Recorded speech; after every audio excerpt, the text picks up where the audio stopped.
The Trojan horse, the Cuban Missile Crisis. These are two of the biggest lies in history. But what about CFB history? Well, honestly, they don't bear much weight in our favorite sport. But there is a lie that had a large impact on college football that doesn't really get talked about too often. So, let's dig into the lies and deceit of George O'Leary.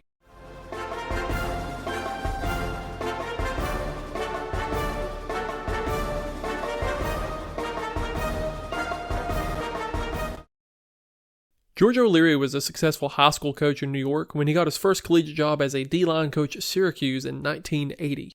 He added the DC title in 1985 before leaving for Georgia Tech for the same position in 1987.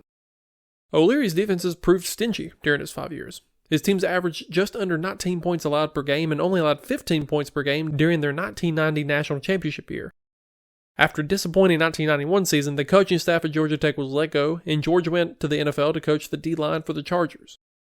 In 1994, he rejoined the Yellow Jackets under head coach Bill Lewis, who brought in his own DC for the 1992 season. O'Leary was once again in charge of the D-line and served as the DC. Lewis was canned at the end of the season, and George Boyd took over as the interim head coach for the final 3 games. He went 0-3, but players and administration were impressed with his track record, as well as his propensity to be a well-liked coach among the players. So, following the season, O'Leary was promoted to full-time head coach of the Yellow Jackets. He went 52-30 over the next 7 seasons. That included the first win over Georgia in 7 years, as well as a victory over Notre Dame, some foreshadowing here. He was named the Bobby Dodd Coach of the Year after the 98 and 2000 seasons. They went a combined 19-5 during those 2 seasons and won the ACC in 98. After proving himself as a head coach in Atlanta, he got a call from South Bend, Indiana. You see, in 2000, head coach Bob Davie went 9-3 and signed a 5-year extension. Things were looking up for the downtrodden blue blood. Well, that was until Davie went 5-6 the very next year. This was the program's 8th losing season ever. Davie was fired the day after their season finale, and the coaching search was on. They looked through the college ranks at coaches like Tyrone Willingham and Oregon's Mike Bellotti, and at the NFL's Steve Mariucci and John Gruden. Man, what a timeline that would have been. Reports stated that none of those coaches were particularly interested in the position. Then they interviewed George O'Leary, who was raised Catholic in New York and was coming off a great success at Georgia Tech. They were so impressed with his resume that they decided he would be the 27th head coach of the Fighting Irish. He was seen as a good hire of an up-and-coming coach, but then George was asked about that impressive resume just days after they announced hiring. See, it all began when a newspaper in New Hampshire was doing a story on the hire, as George O'Leary had earned 3 letters while playing for the University of New Hampshire's football team, or at least that's what he told everyone. He also earned a master's degree in education from NYU, or at least that's what he told everyone. Turns out everyone lies on their resumes, even football coaches. The journalist from the New Hampshire newspaper was told that there was no record of George O'Leary ever playing for New Hampshire University. He had also only taken a couple of postgraduate courses at NYU. But he was a proven head football coach, and that was what he was interviewing for, so what does that even matter? Turns out, when the news got out that Notre Dame was embarrassed, so embarrassed that they decided, 5 days after hiring him, that George O'Leary should not be the 27th head coach of the Notre Dame football team. Seems like such a silly thing to lie about.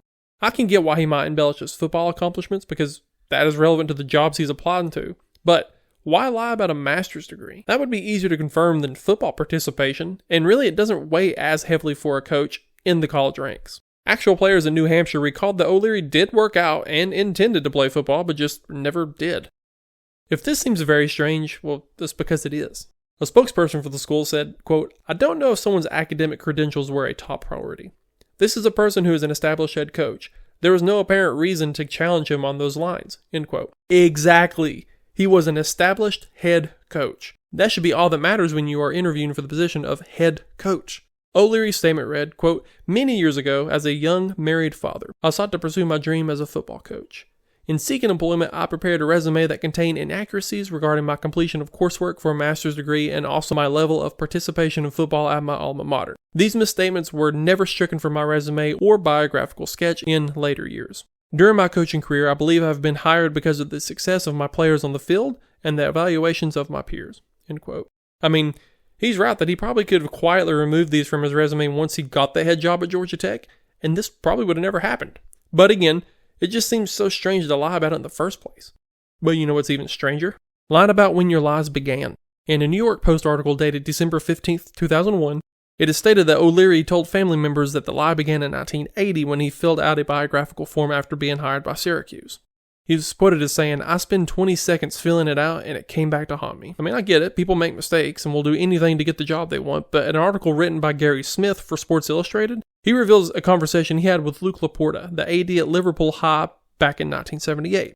Laporta recounts a meeting they had with George O'Leary that summer and how he confronted O'Leary with the question of, "George, are there any inconsistencies in how you've represented yourself?" See, the school's superintendent actually informed Laporta of the inaccuracies, and that's what led to this particular meeting.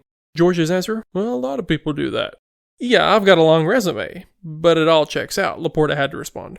Then O'Leary gave him that look that said, "No, let's just let this go." And that's what Laporta decided to do, because O'Leary had exhibited a positive influence on his young players, and they were also winning games. Sure, George O'Leary could have misremembered when he initially told his misrepresentations, but I don't think he could forget that meeting and think it started with a 20-second jotting down of his biography for a job that he already achieved. Now, real quick, I want to hypothesize what Notre Dame would have looked like had they swept all of this under the rug. George O'Leary stays in South Bend for longer than a work week, and I would have to assume that he would have lasted longer than 3 years, which is what Tyrone Willingham lasted. Even if the Golden Domers decide to get rid of O'Leary after 4 years, let's say, I don't necessarily think they go after Charlie Weiss for the job. They also aren't taking Brian Kelly from Central Michigan straight to Notre Dame. Do you try Gruden again? Probably not, but that was a surprise name for me the first time. They hired Weiss in a coaching carousel that saw Les Miles and Urban Meyer take SEC jobs. Would either of those have been more interested in Notre Dame? If they go with anyone other than Willingham and Weiss, do they ever take the path to Brian Kelly? Probably not. Just a little butterfly effect exercise based on this one event. But this wouldn't spell the end for George O'Leary. He would go on to be an assistant coach of the Minnesota Vikings for 2 years before landing in Orlando as the head coach of UCF. But this also wouldn't be the end of controversies for him either. Comment Sunshine Lies if you would like the part 2 on George O'Leary that involves more winning, more lies, and even death. Moral of the story is, kids, don't lie in your resume unless you're prepared to answer for it, and then get another job and continue to lie. Remember to share this video with just one other CFB fan who would find it interesting, and I'll see you next time.